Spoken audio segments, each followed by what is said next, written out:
Guys, मैं आपका भाई दोस्त educator of economics love Kaushik स्वागत करता हूं आपका कॉमर्स वाला पे। और दोस्तों, आज की क्लास में इंडियन इकोनॉमिक डेवलपमेंट वाली बुक से आपको कराऊंगा human capital formation in India वाला चैप्टर। बहुत छोटी सी क्लास में आपको ये चैप्टर बिल्कुल क्लियर नजर आएगा।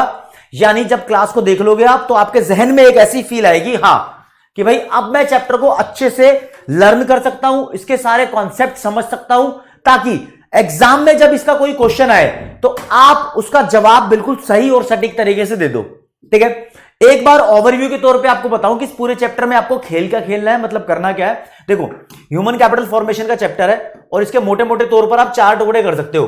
एक, यहां पर ह्यूमन कैपिटल क्या होती है वो जान लो, फिजिकल कैपिटल नाम का शब्द आएगा और ये दोनों अलग कैसे हैं ये चीज। फिर बात करेंगे हम ह्यूमन कैपिटल फॉर्मेशन के बारे में, जो कि चैप्टर का नाम है। ओके, और लास्ट में जाते जाते दोस्तों इस चैप्टर के अंदर एजुकेशन सेक्टर जरूर पढ़ना है। तो इतनी पिक्चर तुम दिमाग में सेट कर लोगे, इतनी मैपिंग कर लोगे अपने दिमाग में, तो इस चैप्टर की रूपरेखा तुम्हारे दिमाग में क्लियर हो जाएगी, तब समझ में आएगा।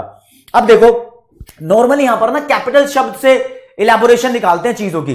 कैपिटल को आप यहां पर मान के चलो कि आपकी प्रॉपर्टी, आपके पास कोई भी चीज है, आपकी टेबल है, फर्नीचर है, मोबाइल फोन है, टीवी है, सोफा है, बेड है, कोई भी चीज जो आपके कंट्रोल में है, आपके अधिकार में है, कोई भी चीज आपकी प्रॉपर्टी है, वो कैपिटल नॉर्मली हम बोलते हैं। अपने पास स्कूटी भी होती है, बाइक भी होती है, कार भी होती है, जिसका जैसा हिसाब किताब है उस बंदे के पास उस लेवल की कैपिटल है। दोस्तों, ऐसी कैपिटल को हम हमेशा बोलते हैं फिजिकल कैपिटल। फिजिकल वर्ड क्यों लगाया? फिजिकल मतलब उस कैपिटल को हम छू सकते हैं, टच कर सकते हैं, तो इसके लिए एक वर्ड भी है, टेंजिबल कैपिटल। तो यार ये समझना बड़ा आसान है, और इस चैप्टर के अंदर जो कैपिटल का कॉन्सेप्ट है वो इसी तरीके से समझाया गया है। लेकिन यहां पर हम एक बंदे के बारे में बात नहीं करेंगे, इंडिविजुअल तौर पे बात नहीं करेंगे, हम बात करेंगे देश के बारे में, क्योंकि चैप्टर का नाम क्या है? Human capital formation in India. तो इंडिया के लेवल पे बात करेंगे, इंडिया की जो प्रॉपर्टी है भाई, मतलब इंडिया के जो रिसोर्सेस हैं, है ना, वो सारे रिसोर्सेस इंडिया की फिजिकल कैपिटल है। उसके अलावा देखो, कॉन्सेप्ट ही तब समझ में आता है, पहले अपने ऊपर लो, है ना, फिर बुक के हिसाब से कंट्री वाइज समझो उसको। अब ये वर्ड आएगा ह्यूमन कैपिटल। इसको समझने से पहले एक चीज दिमाग में सेट और क्लियर कर देना। देखो, हमारी प्रॉपर्टी में हमारी आसपास की चीजें जिन पर हमारा अधिकार है वो तो आती हैं। कुछ चीजें ऐसी हैं जिन पर हमारा अधिकार है और हम उन्हें छू नहीं सकते। वो चीजें अपने अंदर बसी हुई हैं, अपना टैलेंट है, अपनी स्किल्स है, अपना एक्सपर्टीज है, अपना दिमाग है यार, अपनी होशियारी है, अपनी उस्तादगिरी है, समझ रहे हो? ये सारी चीजें हमारे अंदर हैं, ये हमारी इंटरनल प्रॉपर्टी है, इन पर हमारा अधिकार है, और इनको बोला गया है इस चैप्टर में ह्यूमन कैपिटल। तो कोई पूछ ले आपसे कि ह्यूमन कैपिटल होती है क्या, होती है ह्यूमन कैपिटल, तो आप सीधा जवाब दे सकते हो, ह्यूमन कैपिटल हमारे अंदर की स्किल, नॉलेज, एक्सपर्टीज होना, टैलेंट होना है। और एक देश के लिए बात की जाएगी, एक देश की ह्यूमन कैपिटल क्या होती है, तो हम बताएंगे एक कंट्री के पास जितना भी टैलेंट का स्टॉक है ना, उसको बोलेंगे human capital of a country. अब किसी भी टैलेंट का स्टॉक या फिर नॉलेज का स्टॉक या एक्सपर्टीज का स्टॉक कैसे पता लगाते हैं भाई? जो लोग टैलेंटेड होते हैं, जिनके पास नॉलेज होती है, एक्सपर्ट होते हैं किसी ना किसी चीज में, वो कोई ना कोई बढ़िया लेवल की पोजीशन, डेजिग्नेशन पर बैठे होते हैं। जैसे कि बात करूं मैं, डॉक्टर्स, इंजीनियर्स, इकोनॉमिस्ट जो पॉलिसी बनाते हैं, सीए, सीएस, लॉयर, है ना, ये सब आईएएस अधिकारी जो होते हैं, ये सब एक देश की ह्यूमन कैपिटल है। तो एक देश के पास ज्यादा ह्यूमन कैपिटल है, इसका मतलब इस देश के पास ज्यादा पढ़े लिखे लोग हैं, ज्यादा हेल्दी लोग हैं। अब यहां पर एक पॉइंट तुम्हें समझना होगा कि देखो, ह्यूमन कैपिटल एक देश के पास ज्यादा होगी, वो तभी अच्छी मानी जाएगी जब उस देश में हेल्थ की सिचुएशन ज्यादा अच्छी होगी। क्योंकि देखो, पढ़ना लिखना एक अलग मैटर है, पढ़ लिख के लोग डॉक्टर, इंजीनियर, इकोनॉमिस्ट या फिर सीए, सीएस, आईएएस, आईपीएस बन जाते हैं, लेकिन उस कंट्री के अंदर हेल्थ सिचुएशन ठीक नहीं हुई तो जल्दी बीमार लोग पड़ जाएंगे, और हेल्थ सिचुएशन और ठीक नहीं हुई तो बीमारी के इलाज भी नहीं हो पाएंगे, फिर लोग जल्दी लुढ़क जाएंगे, मतलब जल्दी पहुंच जाएंगे। तो वो ह्यूमन कैपिटल फॉर्मेशन, यानी अब इसी वर्ड पे नहीं आ रहा, मैं सिर्फ ह्यूमन कैपिटल की बात कर रहा हूं, तो वो ह्यूमन कैपिटल लंबे समय तक उस देश के पास टिक नहीं पाएगी। वो IAS, IPS, IRS, IFS, CA, CS, lawyer, economist, doctor, engineer जैसे प्रोफेशनल लोग लंबे समय तक टिक नहीं पाएंगे। ठीक है, तो इसलिए हेल्थ सिचुएशन भी एक बहुत जरूरी कंपोनेंट है। अब यहां पर दो बातें क्लियर हो जाती हैं। ह्यूमन कैपिटल एक stock of talent, knowledge, skill, expertise है। अब ये सारे शब्द तुम्हें याद ना रहे तो कोई फर्क नहीं पड़ता, कोई भी एक दो वर्ड याद रहे, टैलेंट और स्किल और नॉलेज, वो चल जाएगा, है ना।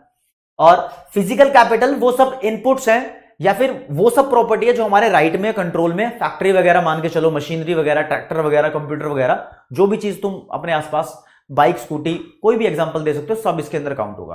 अब पेपर में ना इन दोनों के बीच का अंतर आ जाता है, भैया इन दोनों के बीच का अंतर लिखो, ठीक है। तो अंतर एक बारी डेफिनेशन के तौर पे यहां लिखा हुआ आपके लिए, देखो क्या लिखा है।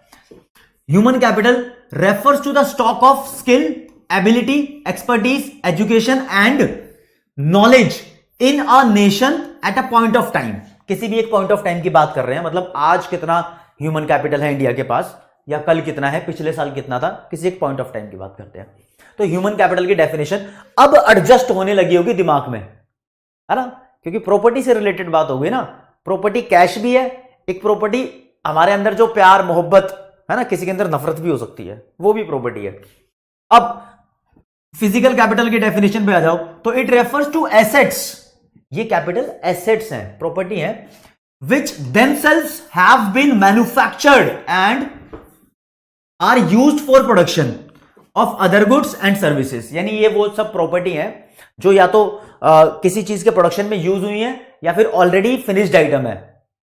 डेफिनेशन बहुत मुश्किल है, लेकिन आप समझो जो भी वर्ड यहां पर लिखे हुए हैं, दैट हैव बीन मैन्युफैक्चर्ड, यानी ये जो बनी है, जैसे कि तुम्हारे पास टेबल, पेन, पेंसिल, रबड़, प्रकार, फुट्टा, furniture, scooty, sofa, TV, camera, कुछ भी है, and that are used for production of other goods, जो चीजें रॉ मटेरियल की तरह यूज भी होती है किसी दूसरी कमोडिटी के प्रोडक्शन के लिए, वो सब रॉ मटेरियल भी तो यार तुम्हारी प्रॉपर्टी है, अगर तुम्हारी फैक्ट्री है तो, मशीन भी है तुम्हारे पास, है ना, वो सब प्रॉपर्टी जो है फिजिकल कैपिटल कहलाएगी, है ना।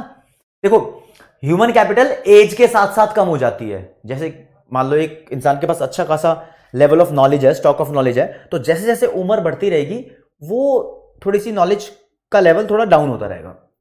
लेकिन फिजिकल कैपिटल पे एक प्रॉपर डेप्रिसिएशन लगता है। ये इनके डिफरेंसेस हैं, एक तो इनका मीनिंग हो गया, फिर ये कैसे कम होती है, ये डेप्रिसिएशन से कम होती है। मतलब कोई भी तुमने स्कूटी खरीदी है, अभी मान लो उसकी वैल्यू 80,000 है, तो एक साल बाद उसकी वैल्यू 80,000 नहीं रहेगी, 50,000 या 40,000 रहेगी, तो डेप्रिशिएट हो गई, उसकी वैल्यू टाइम के हिसाब से कम हो गई, क्योंकि हमने उस चीज को इस्तेमाल कर लिया, है ना। फिजिकल कैपिटल को तुम किसी दूसरी कंट्री से आसानी से इंपोर्ट कर सकते हो, है ना। ह्यूमन कैपिटल को इंपोर्ट करना थोड़ा मुश्किल काम है। ह्यूमन कैपिटल हमारी इंटरनल प्रॉपर्टी है, इसको इंसान से दूर करना मुश्किल काम है। यानी मेरे टैलेंट को मुझसे जुदा किया जाए, ये पॉसिबल नहीं है। तो ह्यूमन कैपिटल को ह्यूमन से सेपरेट करना इज नॉट पॉसिबल, लेकिन किसी इंसान की फिजिकल कैपिटल, उसकी स्कूटी को उससे दूर करना पॉसिबल है। तो there are differences between these to.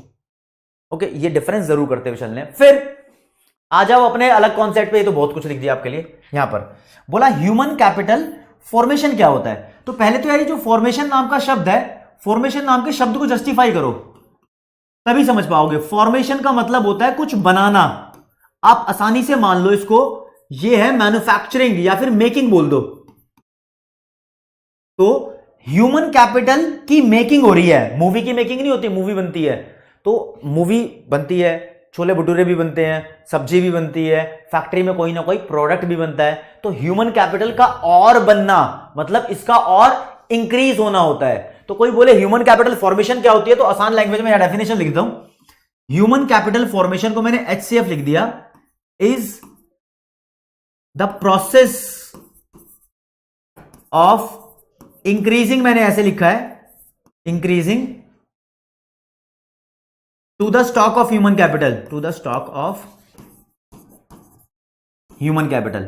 Human capital को और ज्यादा बढ़ाना ह्यूमन कैपिटल फॉर्मेशन होता है। अब इंक्रीजिंग लिख दो, काफी सारी रेफरेंस बुक में एडिशन लिखा हुआ है इंक्रीजिंग की जगह, तो वो वर्ड डिफरेंट डिफरेंट होते हैं, इसमें नंबर नहीं करते। ज्यादातर बच्चे इंडियन इकोनॉमिक डेवलपमेंट के कंटेंट में ना लैंग्वेज को लेकर परेशान होते हैं। लैंग्वेज की एक बात आपसे मैं कह दूं कि बिल्कुल डिट्टो रटा हुआ मटेरियल लिखना एक्सपेक्टेड नहीं है। जो बच्चा रटा हुआ मटेरियल नहीं लिख सकता उसके भी पूरे नंबर आते हैं। बस आप वो लैंग्वेज ऐसे इस्तेमाल करो कि टीचर को समझ में आ जाए जो भी आप कहना चाह रहे हो, बस फिर उस कंटेंट के आपको नंबर मिल जाएंगे जैसा भी आपने लिखा होगा। तो स्ट्रिक्ट टू द लैंग्वेज, बिल्कुल हाई लेवल के शब्द यूज करना भी मतलब ऐसा नहीं माना गया कि जो वो लोग ऐसे वर्ड यूज करेंगे उनको भी पूरे नंबर मिलेंगे। अपनी बात तुम्हें कहनी आनी चाहिए, बात रखनी आनी चाहिए।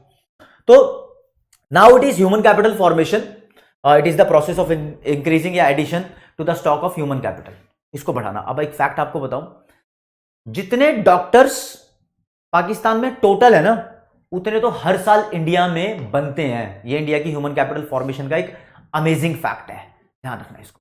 अच्छा, और ऊपर बात करो, खैर पाकिस्तान से कंपैरिजन करनी थी भाई, क्योंकि कर रखी है हमने, इंडिया चाइना पाकिस्तान वाला चैप्टर पढ़ रखा है ना, इंडियन इकोनॉमिक डेवलपमेंट का लास्ट चैप्टर था, बोलो ठीक है।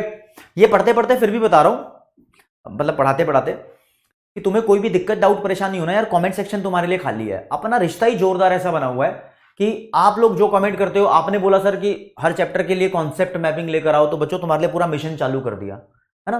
तो जो भी चीज आप कमेंट सेक्शन में मांगते हो कि ये चैप्टर करवाना है, और एक बात मुझे कमेंट में लिख के बताओ, तुम्हें इंडियन इकोनॉमिक डेवलपमेंट वाली बुक का सबसे मुश्किल चैप्टर कौन सा लगता है, ताकि मैं उसके लिए एक बेहतरीन लेवल की प्लानिंग करूं, ठीक है। वो कमेंट सेक्शन में आप बताओ और मैं उसके लिए काम करूंगा भाई। और किसी को लगता है कि सर कमेंट में मैं ज्यादा नहीं लिख सकता, या फिर मेरा डाउट बहुत बड़ा है, बड़ी सी फोटो है, मैं नहीं लिख पाऊंगा इतना बड़ा डाउट, तो यार उस जो भी आपका डाउट है फोटो खींचो, इंस्टाग्राम पे सेंड कर दो, वहां पे मैं आपका डाउट सॉल्व कर रहा हूं। अगर आपको लग रहा है कि आपके मैसेज का रिप्लाई नहीं कर पा रहा, तो स्टोरी के अंदर टैग कर देना, वहां से मैं आपको रिप्लाई कर दूंगा, क्योंकि नोटिफिकेशन मेरे पास जल्दी आ जाती है। तो इस बात को ध्यान रखना कि जो कॉमर्स वाला की टीम है वो पूरी प्रॉपर आपके लिए बनी हुई है, किसी भी लेवल पर जाकर आपके डाउट सॉल्व करने को तैयार है, ठीक है। अब आ जाओ वापस इस पे, ह्यूमन कैपिटल फॉर्मेशन का मतलब हो गया। अब जी यहां पर एक चीज छोड़ी हुई है, ये छोड़ी हुई है ह्यूमन कैपिटल,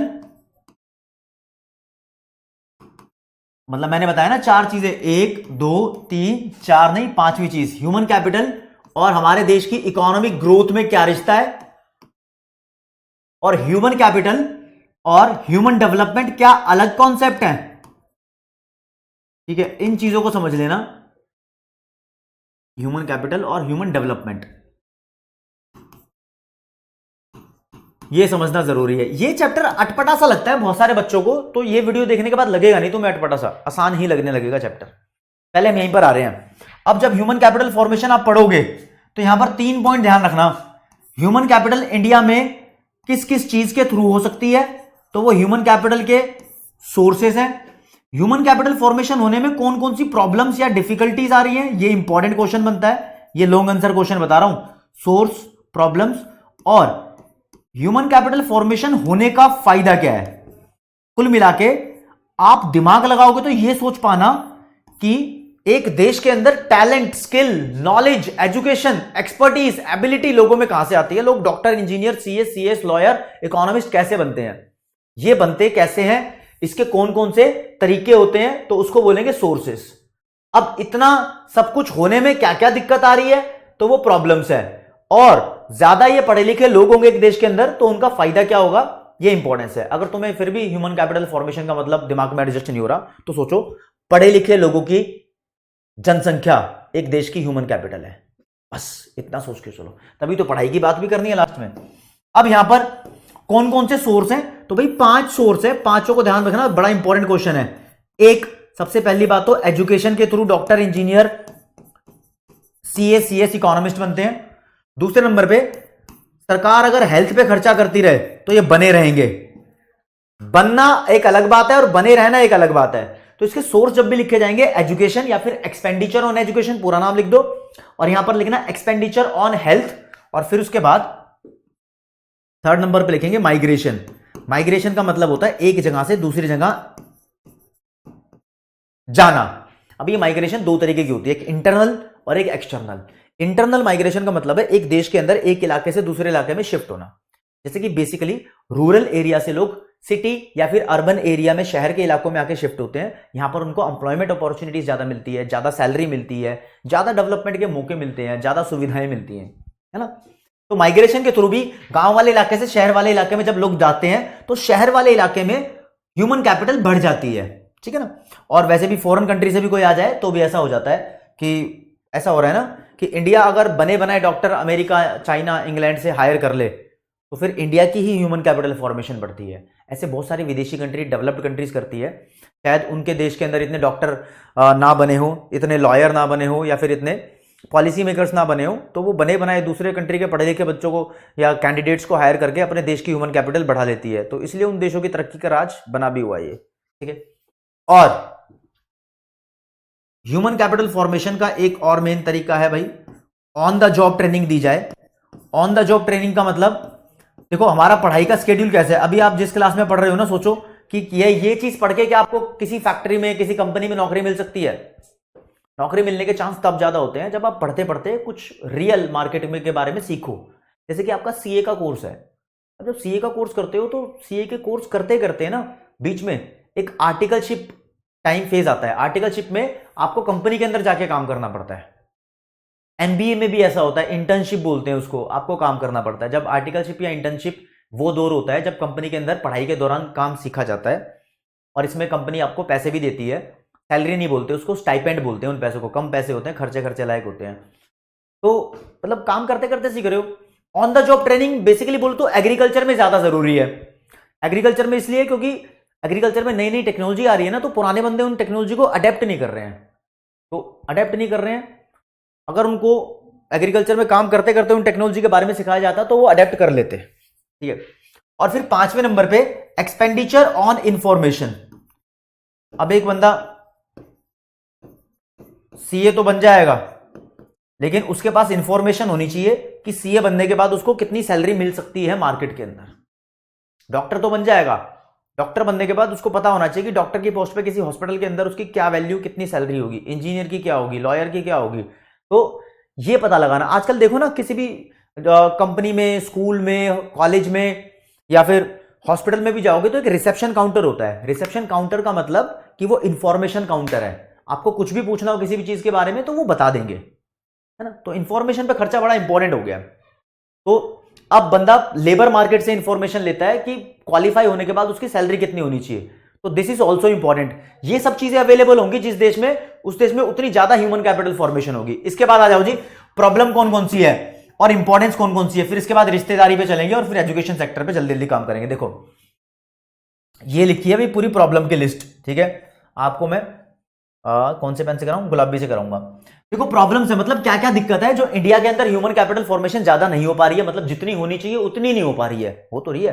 पहली बात तो राइजिंग पॉपुलेशन, पॉपुलेशन बहुत फास्ट स्पीड से बढ़ रही है। तो पॉपुलेशन की स्पीड ज्यादा ही है। आप देखो ना 150 करोड़ के आसपास लोग, 140 करोड़ के आसपास लोग इंडिया में है ना। चाइना के अंदर 150 करोड़ के आसपास लोग हैं। चाइना जबकि इलाके में एरिया वाइज इंडिया से 3 गुना है। तो चाइना में भीड़ कम है, इंडिया में भीड़ ज्यादा है भाई। तो एक तुम खुद फील करके देखो, एक क्लास के अंदर अगर 20 बच्चे बैठ के पढ़ेंगे एक टीचर से तो ज्यादा अच्छे तरीके से पढ़ पाएंगे। लेकिन कितने पढ़ रहे हैं, 50 बच्चे, 60 बच्चे पढ़ रहे हैं क्लास के अंदर। पॉपुलेशन है इसलिए नहीं पढ़ पा रहे इतने। और ये कोई ह्यूमन कैपिटल फॉर्मेशन रातों रात का खेल नहीं है। मतलब रातों रात doctor, engineer, CA, CS, lawyer, economist नहीं बन जाते। लॉन्ग टर्म प्रोसेस होता है, कई साल की पढ़ाई होती है। तो इसलिए ह्यूमन कैपिटल फॉर्मेशन टाइम लेता है। तो ये प्रॉब्लम है, रातों रात नहीं बनता। फिर high regional and gender inequality. अब बायसनेस जो होती है, भेदभाव, ऐसा माना जाता है कि काफी सारे इलाकों के अंदर या एरिया के अंदर या धर्म के अंदर भी हो सकता है कि लेडीज को, फीमेल को पढ़ने पे जोर नहीं दिया जाता। अब फीमेल को पढ़ने पे जोर नहीं दिया जाता तो वो आगे नहीं बढ़ पाती, और एक देश की ह्यूमन कैपिटल फॉर्मेशन में वो कंट्रीब्यूट कर सकती थी, तो ह्यूमन कैपिटल फॉर्मेशन कम रह जाती है ना। तो उसकी वजह ब्रेन ड्रेन एक अच्छा शब्द है। ब्रेन को ड्रेन करके किसी देश में ले जाना, यानी इंडिया से लोग पढ़ लिख जाते हैं लेकिन विदेश में बहुत सारे ऐसी कंपनी बैठी हैं जो पढ़े लिखे लोगों को अपने देश में नौकरी दे देती है। तो इंडिया की ह्यूमन कैपिटल फॉर्मेशन उसकी वजह से कम हो जाती है। फिर मैंने बताया insufficient on the job training है एग्रीकल्चर के अंदर। एग्रीकल्चर के अंदर नई नई टेक्निक अडेप्ट करने में अभी लोग असमर्थ हैं, तो अब्सॉर्ब नहीं करते वो इमर्जिंग न्यू टेक्नोलॉजीज को। तो भाई ये भी होनी चाहिए। और हाई पॉवर्टी लेवल, गरीबी का लेवल अफोर्ड नहीं कर सकता ऐसी चीजों को, एजुकेशन को, हेल्थ सर्विसेज को, तो वो भी थोड़ी प्रॉब्लम है। 6 पॉइंट लिखे हैं, कोई भी 5 याद कर लो, तुम्हारा काम हो जाएगा। अब ह्यूमन कैपिटल फॉर्मेशन के फायदे क्या है, इंपॉर्टेंस लिखा है, इसको ही बोलते हैं role of human capital formation. बड़ा इंपॉर्टेंट क्वेश्चन है। अगर मुझसे पूछो कि इस चैप्टर में सबसे ज्यादा इंपॉर्टेंट क्वेश्चन कौन सा है, तो पहले पे सोर्स, दूसरे पे इंपॉर्टेंस, तीसरे पे प्रॉब्लम्स। अब ह्यूमन कैपिटल फॉर्मेशन एक देश के अंदर ज्यादा होगी तो उसका क्या बेनिफिट होगा, वो बेनिफिट्स लिखे हैं। आप इस तरीके से सोचो, एक देश में पढ़े लिखे लोग ज्यादा होंगे तो क्या फायदा होगा। अब देखो ना, तुमने सुना होगा लंगूर के हाथ में अंगूर दे दे तो क्या फायदा। लंगूर को अंगूर का टेस्ट ही नहीं पता, बंदर क्या जाने अदरक का स्वाद। तो बंदर बंदर को अदरक के स्वाद का नहीं पता होता कि अदरक के क्या बेनिफिट्स हैं। तो एक इलिटरेट बंदे के पास रिसोर्स हो तो वो अच्छे से यूज नहीं कर पाता, एक लिटरेट पढ़े लिखे बंदे के पास रिसोर्स हो तो वो अच्छे से यूज कर पाता है।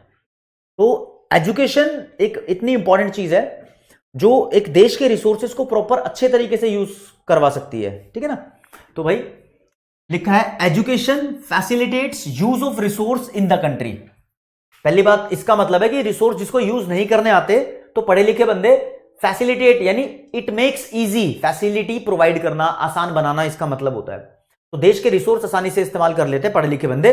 और एक लिखा है effective use of physical capital. इसका मतलब कि जो देश में फिजिकल कैपिटल है यानी ये रिसोर्स है उसकी बात हो रही है, बस लैंग्वेज अलग है, इनका सही तरीके से इस्तेमाल। एक पॉइंट है कि आप रिसोर्स को यूज कर रहे हो क्योंकि आप पढ़े लिखे हो, दूसरा सही तरीके से यूज कर रहे हो, उसको वेस्ट नहीं कर रहे हो आप, ठीक है। तो 2 पॉइंट हो गए। तीसरा, पढ़े लिखे लोग पॉपुलेशन ग्रोथ पे थोड़ा लगाम लगाते हैं, उनको पता होता है कि ज्यादा बच्चे पैदा करने की कॉस्ट ज्यादा हो सकती है। तो यार जितने ज्यादा बच्चे पैदा होते हैं उतना ज्यादा घर का खर्चा बढ़ जाता है।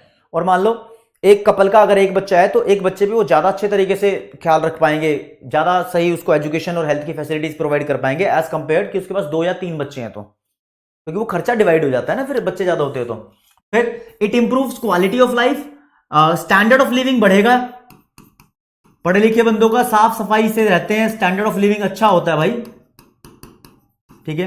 And the next thing is it increase life expectancy. अब जो समझदार हैं उनकी लाइफ एक्सपेक्टेंसी ज्यादा होती है, वो चीजों को सतर्कता से यूज करते हैं, तो कोई डेंजरस या फिर एडल्ट्रेटेड या फिर खराब चीज को इस्तेमाल नहीं करते तो लाइफ एक्सपेक्टेंसी बढ़ती है। अलग अलग रेफरेंस बुक में अलग अलग इंपॉर्टेंस के पॉइंट लिखे हुए हैं, आप कोई 5 में से 4 कर सकते हो, आपके काम आएंगे, ठीक है। फिर मैंने बताया कि इसके साथ ही यहां पर बता देता हूं ह्यूमन कैपिटल और इकोनॉमिक ग्रोथ में क्या रिश्ता है। देखो ह्यूमन कैपिटल एक देश में ज्यादा होती है मतलब पढ़े लिखे लोग ज्यादा हैं, ये समझ लो बस आप, नॉलेज स्किल की स्टॉक ज्यादा है, तो वो रिसोर्सेज को बेटर तरीके से यूज करेंगे तो पहले से ज्यादा प्रोडक्शन करेंगे। तो जिस देश में ह्यूमन कैपिटल ज्यादा होगी तो उस देश में प्रोडक्शन ज्यादा होगा, प्रोडक्शन ज्यादा होने का मतलब जीडीपी ज्यादा होना, इसका मतलब ग्रोथ ज्यादा होना, ठीक है ना। जीडीपी के बढ़ने को ही ग्रोथ बोलते हैं। तो ह्यूमन कैपिटल फॉर्मेशन और जीडीपी इकोनॉमिक ग्रोथ के अंदर सीधा सीधा पॉजिटिव रिलेशन दिखाई देता है। अब देखो ये तो ह्यूमन कैपिटल फॉर्मेशन ने इकोनॉमिक ग्रोथ को बढ़ाया।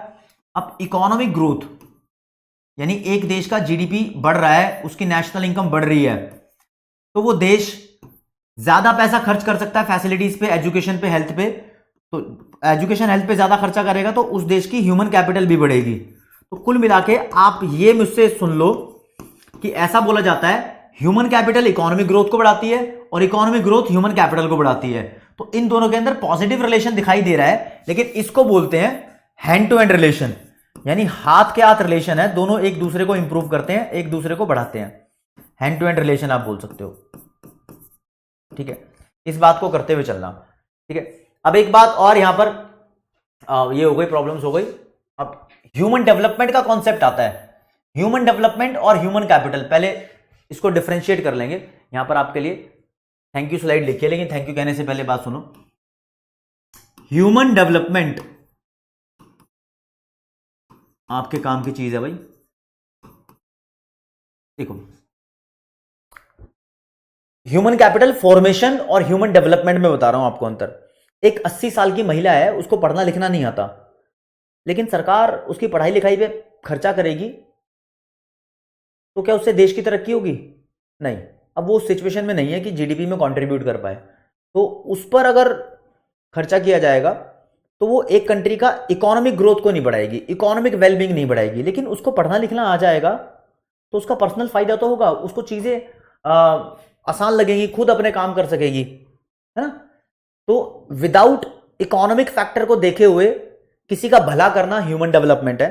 तो ह्यूमन डेवलपमेंट एक इंसान की अपनी डेवलपमेंट है without considering economic element in it. बिना कोई जीडीपी या फिर पैसों का मसला या देश का फेवर देखे हुए एक इंसान की पर्सनल ग्रोथ कराना ह्यूमन डेवलपमेंट है। और ह्यूमन कैपिटल फॉर्मेशन का मतलब एक देश की एजुकेशन, नॉलेज, स्किल की स्टॉक को बढ़ाना है। है ना, ताकि वो प्रोडक्शन ज्यादा कर सके।